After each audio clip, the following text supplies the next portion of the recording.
Actually, before we get there, I wanted to talk a little bit about the SRX.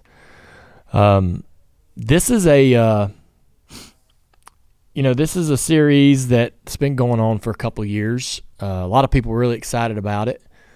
You'd have everybody. I don't know. By this point, there's probably different versions of what the series was, what it was supposed to be, what it became in a very quick period of time. But you had a lot of guys, current drivers, older drivers, retired drivers, out there racing in a very short field, 12 cars, reminiscent of the old original IROC series, done on short tracks, a little bit more of a budgeted sort of style event, and made for TV.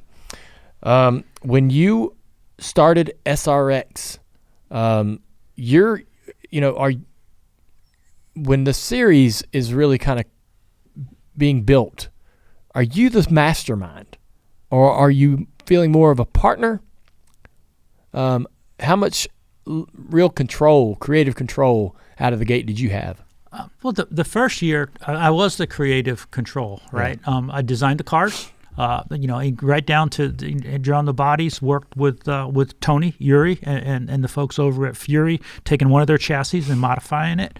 But the actual look of the car, the race, the television format, really everything. The look of all that stuff. So I was pretty much the creative control, running the competition side, and then partners from New York, Sandy Montag was TV, and George Pine was hunting up sponsorship and bringing in investors. But as far as track format, choices, drivers, all of that stuff, did all that and loved it.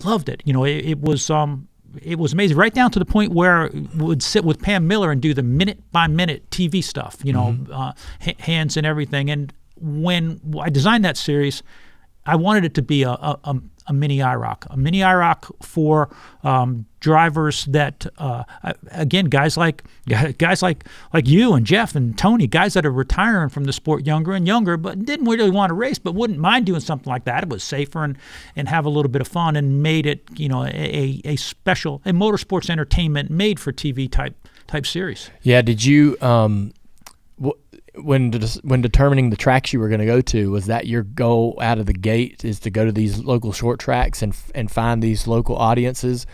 Did you ever think, about, IROC would go to Michigan. Mm-hmm. IROC was a companion event to a NASCAR weekend. Was there ever like an even early onset, like very early thoughts about where it was going to physically go? Yeah. I wanted to keep it, on a smaller track, Okay. Because of the speeds. We wanted to make sure, that I just didn't want these guys running 180 miles an hour. They didn't need to be at Talladega and Daytona, but they could have easily been, at Martinsville or the dirt track at Charlotte. We absolutely looked at stuff like that, or maybe shorten up a road course, not run the whole, the whole big track, somewhere, maybe, shorter version of Sonoma or somewhere, and would have seen that be a companion event to NASCAR, and had conversations with IndyCar and people like that. So feel like we were on our way with that. So, the series was well received. Fans, I paid a lot of attention to that, and fans really loved the alternative that it was, and it seemed like that was it kept that sort of reputation all the way to the very end. And people were disappointed to see it go away. But talk to me about how it evolved. And you eventually, removed yourself from it entirely, right? And so I got to know, right, what was going on, and why did you make those decisions? Well, as with anything, there's partnerships, right? And when you have a dream and you all agree this is the direction this is going to go on, and this is the funding that it's going to take to do it, and here's my job, here's your job, and here's his job, right? And at the end of the year, when there's no movement forward, financially or things like that, you have to have a hard conversation with the partners. Like, wait a minute, this is what we agreed on. This is what I think it's going to take to be successful, and at that time, it didn't the other partners felt like it was going to take something else for it to be successful, or they could be successful a different way, and I didn't want to do that. So I said, okay, well, you probably need to have somebody else run this then, because I don't believe that path that you're going will be successful. And so I stepped aside, and unfortunately, it's not been successful, right? I mean, and the loser is the fan, right? The fans have lost, and because the idea was good. The drivers supported it. They did. The drivers supported it. They were having fun. They had all those things, but unfortunately, the business case or the business plan that they used was not successful. There was a lot of interesting scenarios that popped up during this whole process. NASCAR wasn't entirely sure how to feel about SRX, and especially when the current drivers were going and competing there. I think that everybody, NASCAR included, loved the idea of Chase getting to race Bill and Ryan and Dave Blaney being able to compete together and the moments like that. But someone just going to run to have a one-off or be a part of it was a bit questionable for some people in the industry. And so how was that a challenge at all? Trying to find a way to exist, not only coexist alongside NASCAR, but also you certainly want to be an asset. You don't want to be anything that's a deterrent to NASCAR. You want to be an asset to them in any way possible. And so was that ever anything that made things difficult for SRX to succeed, or was that just something you hoped? It was not a deterrent. It was not a problem. It was not a problem in the productivity of SRX, and you thought that eventually the two could coexist and actually work together. Well, my plan never included running a bunch of current drivers. Guys, yeah. One, maybe two, right? Never really. That was never part of my plan. Okay, so that happened in year 2 and 3 after I left. I have. Still to this day, one of my proudest things is being a member of the NASCAR Hall of Fame, right? So, and I have a great relationship with the France family, with Mike Helton, with Steve Phelps, and all that group. And we had several conversations about SRX and about, hey, look, here's the lane. Here's what I'm doing with it. I'd like to use drivers once in a while. Same with the IndyCar people.